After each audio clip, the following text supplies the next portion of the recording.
Frères et sœurs, madame, monsieur, mes chers amis internautes, bonjour et bienvenue à l'église protestante évangélique Philadelphie.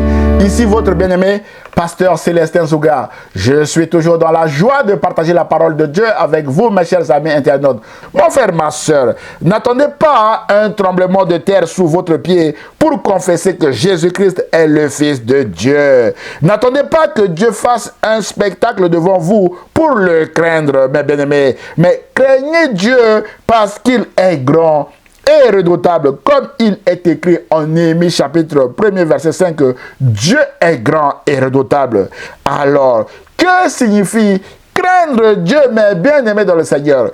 Mes chers amis internautes, frères et sœurs, craindre Dieu, c'est de ne pas se moquer de Dieu. Craindre Dieu, c'est adopter une attitude de respect et de soumission envers Dieu. C'est avoir confiance en sa justice, sa puissance, son amour. Le malfaiteur qui s'est moqué de Jésus est mort en persévérant dans ses erreurs et a manqué la vie éternelle que Jésus seul donne. En revanche, celui qui a déclaré « Ne crains-tu pas Dieu » a compris qu'on ne se moque pas de Dieu. Et après avoir repris son compagnon de fortune, il dit à Jésus en Luc 23, 42 que « Souviens-toi de moi quand tu viendras dans ton règne. » On souligne « Quand tu viendras dans ton règne. » Mes chers amis, cet homme vient de déclarer publiquement devant cette foule, devant le monde qui était là, qui venait assister à la crucifixion de Jésus, que cette mort imminente de la croix n'arrêtera jamais le règne de Jésus et que Jésus reviendra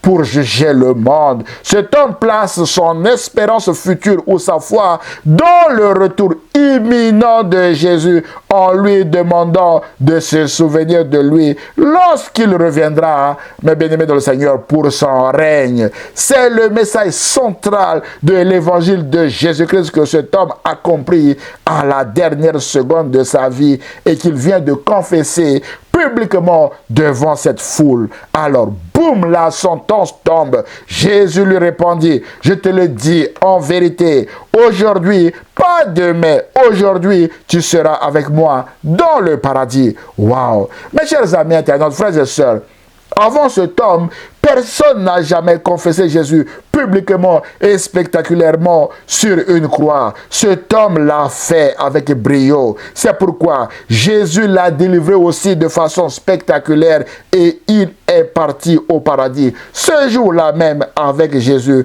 parce qu'il a eu la crainte de Dieu vers la fin de sa vie. Waouh! Frères et sœurs, craindre Dieu, c'est avoir la sagesse. Le psalmiste déclare dans le psaume 111, verset 10 que la crainte de l'Éternel est le commencement de la sagesse. Et la sagesse, c'est la qualité de quelqu'un qui fait preuve d'un jugement droit, sûr, prudent, averti dans ses décisions, dans ses choix et dans ses actions, selon le dictionnaire Larousse. Mon frère, ma soeur, ce malfaiteur a été prudent à la croix, mais bien-aimé dans le Seigneur. Il s'est repenti en disant à Jésus, souviens-toi de moi, mais bien-aimé dans le Seigneur. Il a eu la sagesse de craindre Dieu, mais bien-aimé dans le Seigneur, et il est allé au paradis, mes chers amis internautes. En revanche, celui qui a manqué de sagesse en injuriant Jésus est mort éternellement. Mes bien-aimés, la vie est faite de choix. Vous devez choisir et moi également, je dois choisir, mes bien-aimés de le Seigneur.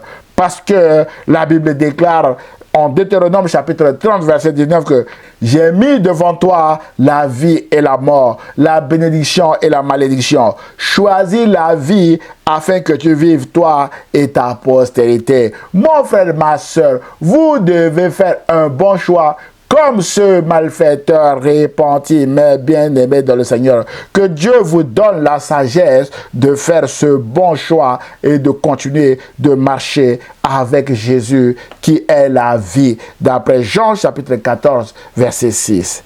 Mes chers amis internautes, frères et sœurs, craindre Dieu, c'est aussi bâtir notre vie sur les paroles de Jésus qui est un roc indestructible. Jésus a dit en Matthieu chapitre 7, verset 24 que quiconque entend ces paroles que je dis et les met en pratique sera semblable à un homme prudent. On souligne prudent ou sage, nous l'avons vu, qui a bâti sa maison sur le roc. La pluie est tombée, les torrents sont venus, les vents ont soufflé et se sont jetés contre cette maison.